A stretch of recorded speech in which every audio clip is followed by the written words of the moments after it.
نماز میں رکوع کرنے کا صحیح طریقہ۔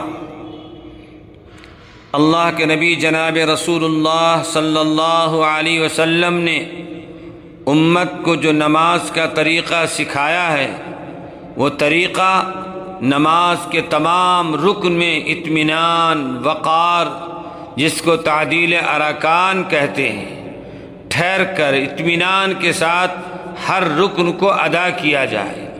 انہی میں سے رکوع ہے کہ رکوع کرتے وقت اس بات کا خیال رکھیے کہ کمر اور سر برابر رہے،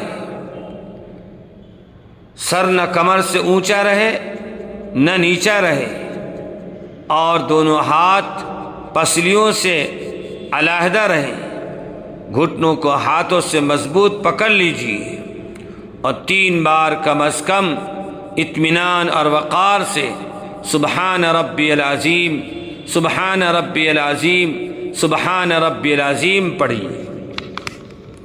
اس سے زائد مرتبہ 5 بار، 7 بار، 9 بار، 11 بار، آپ جتنا زیادہ پڑھنا چاہے پڑھ سکتے ہیں، لیکن طاق ہونا چاہیے، جوڑا نہیں ہونا چاہیے، 2، 4، 8، 10 اس طرح نہیں۔